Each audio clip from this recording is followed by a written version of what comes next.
Mesdames et messieurs, il arrive parfois qu'un événement bouleverse non seulement une nation, mais toute l'histoire d'un continent. Aujourd'hui, c'est le Burkina Faso qui se dresse au centre du monde, porteur d'une nouvelle qui défie l'imagination. La découverte du plus grand gisement de diamants de la planète. Ce n'est pas une légende, ni un récit ancien. Dans les terres arides et montagneuses de l'Afrique de l'Ouest, alors que des drones et des robots explorèrent les profondeurs de la roche à la recherche d'or, un signal inattendu est apparu. Ce que l'on croyait n'être qu'un simple gisement aurifère s'est révélé être un trésor caché depuis des siècles, niché au cœur d'un volcan endormi depuis plus de 100 ans. Une découverte accidentelle? Non, un signe de destin, une rupture avec le passé de dépendance et de soumission. Désormais, une question résonne. Ce diamant gigantesque sera-t-il la clé de l'indépendance économique du Burkina Faso? Ou deviendra-t-il l'objet d'une nouvelle convoitise internationale, menaçant son avenir? Si vous croyez que l'éveil de l'Afrique vient de commencer, abonnez-vous et restez avec nous jusqu'à la fin de ce récit. Le 7 septembre 2025 restera gravé dans la mémoire collective du Burkina Faso. Ce jour-là, au cours d'une mission ordinaire de prospection aurifère, des ingénieurs burkinabés, accompagnés de spécialistes chinois, ont utilisé des drones de nouvelle génération et des robots capables d'explorer des zones inaccessibles.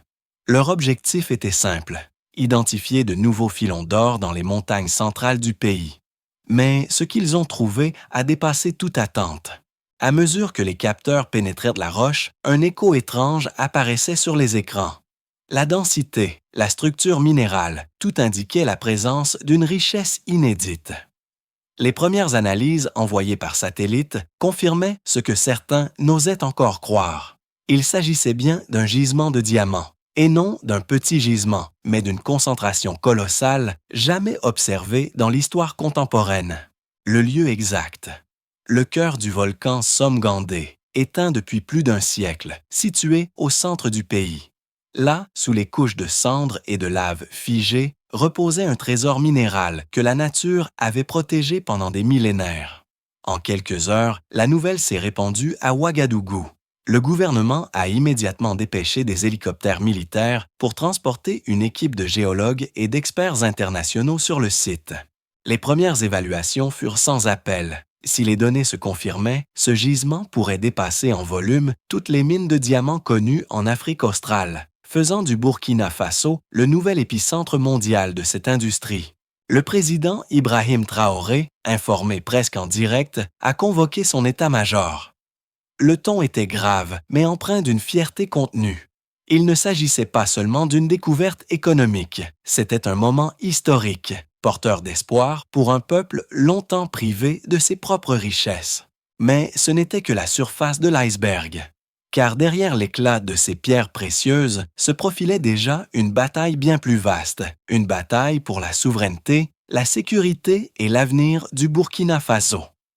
L'annonce officielle de la découverte fut un séisme politique et émotionnel. Dans les rues de Ouagadougou, les radios locales répétaient la nouvelle en boucle. Le Burkina Faso a trouvé le plus grand gisement de diamants du monde. Les marchés, les cafés, les villages entiers vibraient d'une même voix, celle de la fierté nationale. Le président Ibrahim Traoré prit la parole devant la nation.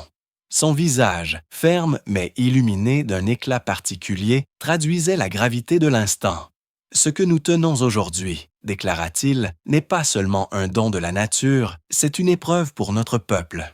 Ce diamant est la promesse de l'indépendance, mais aussi le miroir de notre courage. » Dans ces mots, les Burkinabés reconnaissaient la continuité de leur lutte historique contre la pauvreté, contre la domination étrangère.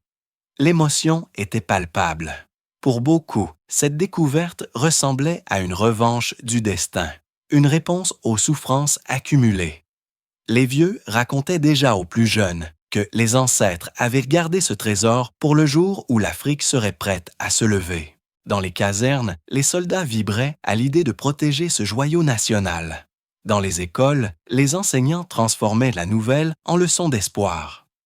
Le diamant n'était plus seulement une pierre, il devenait un symbole. Et tandis que le peuple célébrait, les chancelleries étrangères observaient avec une attention inquiète. Car chaque éclat de ce diamant projetait déjà son reflet sur l'échiquier mondial. À peine la nouvelle confirmée, les grandes capitales mondiales entrèrent en effervescence. À Washington, les analystes parlaient déjà d'un tournant stratégique, craignant que le Burkina Faso, soutenu par ses partenaires non occidentaux, ne devienne un pôle d'influence échappant au contrôle traditionnel. Des notes confidentielles circulaient, évoquant la nécessité de surveiller de près l'évolution de la situation. À Paris, l'inquiétude se fit sentir dans les cercles diplomatiques. L'ancien colonisateur, qui avait longtemps contrôlé les richesses minières de la région, voyait dans cette découverte une menace directe à ses intérêts. Des voix s'élevaient pour rappeler l'importance de la stabilité. Au Burkina Faso, une formule codée qui, aux oreilles burkinabais, sonnait comme une alerte d'ingérence. À Pékin, en revanche, l'atmosphère était à la célébration. Les médias officiels saluaient la coopération exemplaire entre les ingénieurs chinois et burkinabais. La Chine, déjà partenaire clé dans les infrastructures africaines, voyait dans ce gisement une occasion unique de renforcer son rôle en Afrique de l'Ouest. Les experts chinois promettaient assistance technique, machines de pointe et formation spécialisée pour garantir une exploitation sécurisée et durable. À Moscou, les stratèges considéraient ce gisement comme un nouvel axe de coopération sud-sud. Les discours officiels évoquaient une victoire pour l'Afrique indépendante et proposaient un soutien militaire et logistique afin de protéger le site contre les menaces extérieures.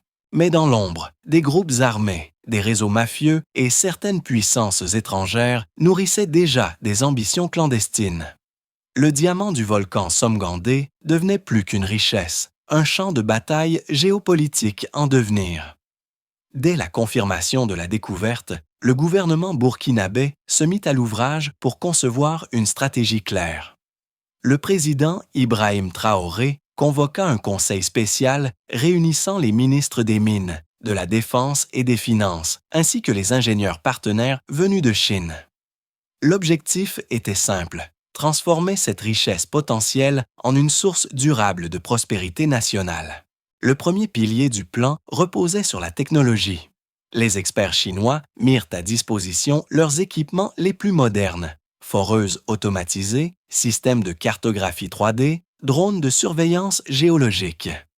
Ces outils permettraient de pénétrer les couches profondes du volcan Somgandé sans compromettre la stabilité du site.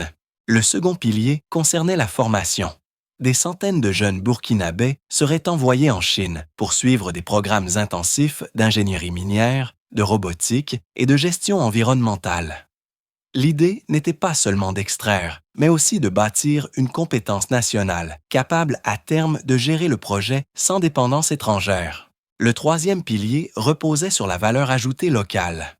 Plutôt que d'exporter les pierres brutes, le Burkina Faso projeta la création d'unités de taille et de transformation sur son sol, afin de devenir un acteur incontournable du marché international des diamants. Enfin, un volet crucial fut consacré à l'environnement. Le volcan, désormais éteint, devait être exploité avec soin afin d'éviter les catastrophes écologiques. Des experts internationaux en développement durable furent sollicités pour accompagner le projet. Ainsi, le Burkina Faso posait les fondations d'une exploitation minière exemplaire, à la croisée de l'innovation, de l'indépendance et de la souveraineté. La découverte du volcan Somgandé transformait le Burkina Faso en centre d'attention mondiale, mais aussi en cible potentielle. Conscient du danger, le président Ibrahim Traoré ordonna immédiatement la mise en place d'un dispositif de sécurité sans précédent. Le premier cercle de protection fut confié à l'armée nationale.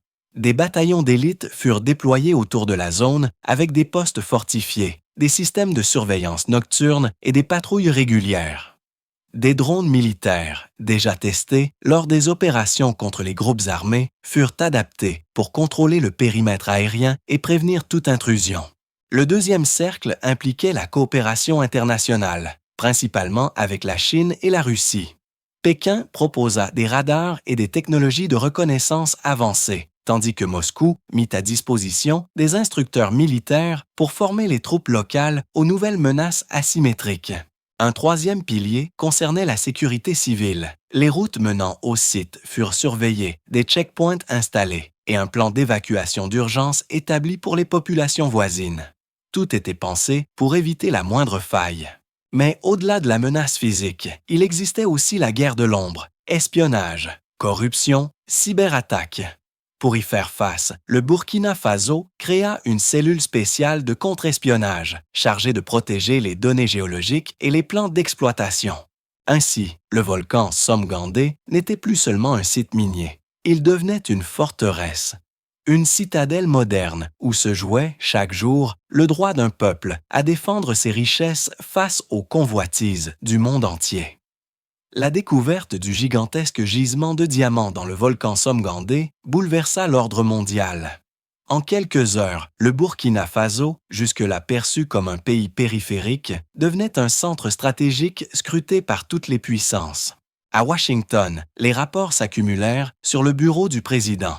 Ce trésor, placé sous l'autorité d'Ibrahim Traoré, pouvait redéfinir l'équilibre géopolitique.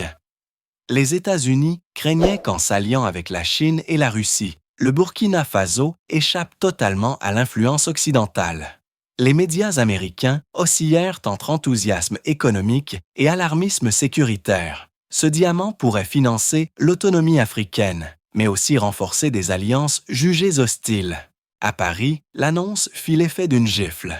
La France, déjà contestée dans sa zone d'influence historique, voyait dans cette découverte une confirmation de son déclin en Afrique de l'Ouest. Les plateaux télévisés parlaient de « menace Traoré », tandis qu'une partie de l'opinion française saluait au contraire le courage d'un peuple décidé à se libérer.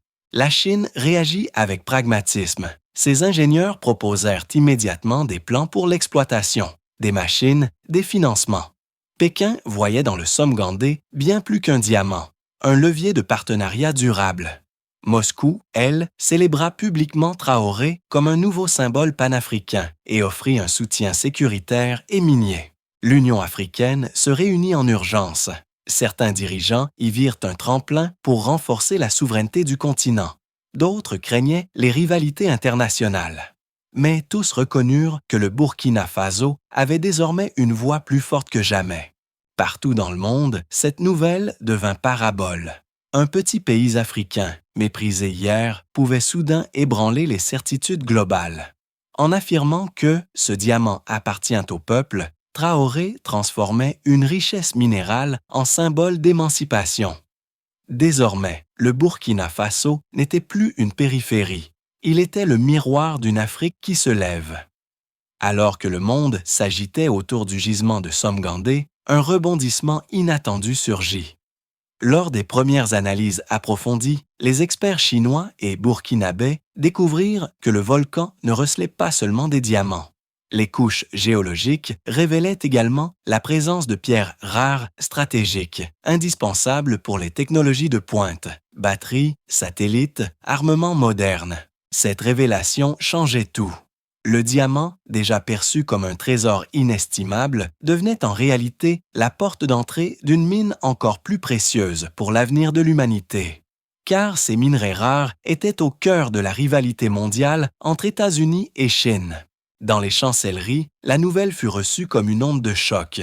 Les États-Unis comprirent que perdre le contrôle du Somgandé équivalait à céder un avantage stratégique décisif. Pékin, elle, voyait se confirmer son intuition. Ce partenariat avec Ibrahim Traoré ouvrait les clés de l'avenir énergétique et technologique. Au Burkina Faso, l'effet fut double. La fierté nationale redoubla, mais la tension monta d'un cran. Ce n'était plus seulement un trésor à protéger, c'était désormais une citadelle stratégique pouvant redessiner l'équilibre des puissances mondiales. Face à cette révélation, Ibrahim Traoré prit une décision audacieuse. Plutôt que de céder à la pression internationale, il annonça la création d'un consortium panafricain des ressources stratégiques, invitant les nations africaines à unir leurs forces pour exploiter et protéger ces richesses. Cette initiative transforma immédiatement la perception du Burkina Faso. D'un pays enclavé et fragile, il devenait le catalyseur d'une nouvelle ère panafricaine. La population acclama cette vision. Dans les villages, comme dans les grandes villes, on parlait du diamant des peuples, une ressource qui ne serait ni confisquée par des élites locales, ni pillée par des puissances étrangères. L'idée d'un partage équitable des bénéfices avec les pays frères renforçait l'image de Traoré comme un leader continental. Sur la scène mondiale, ce geste fut vu comme un défi direct à l'ordre établi. Les États-Unis redoublèrent de critiques, accusant le Burkina Faso de déstabiliser les marchés. Mais dans le sud global, de Caracas à New Delhi, on salua le courage d'un petit État osant se dresser face aux géants. Ainsi, le volcan Somgandé ne fut pas seulement le théâtre d'une découverte géologique. Il devint le symbole d'un renversement historique, le moment où un pays africain osa transformer une pierre précieuse en arme de souveraineté et d'unité. Le volcan Somgandé, jadis endormi, s'est réveillé non pas par la lave, mais par l'espérance. Le Burkina Faso, guidé par Ibrahim Traoré, a transformé une découverte minérale en un manifeste de souveraineté. Ce diamant, au lieu de n'être qu'une richesse matérielle, est devenu un flambeau, celui d'une Afrique qui refuse de courber l'échine. Dans les rues de Ouagadougou, dans les villages du Sahel, un même souffle parcourt les cœurs, celui d'un peuple qui croit de nouveau en son destin. Les mots du président résonnent comme une promesse. Nous ne demandons pas la permission d'être libres. Nous nous sommes levés pour la conquérir. Aujourd'hui, le Burkina Faso n'est plus une périphérie ignorée. Il est devenu le miroir d'une Afrique qui se lève, fière, souveraine et solidaire. Et ce message dépasse les frontières du continent. Il inspire tous ceux qui, à travers le monde, refusent l'injustice et rêvent de dignité. Si l'esprit d'Ibrahim Traoré touche votre cœur, partagez cette histoire. Abonnez-vous pour continuer à suivre l'épopée d'une Afrique qui marche la tête haute. Que Dieu bénisse le Burkina Faso. Que Dieu bénisse l'Afrique.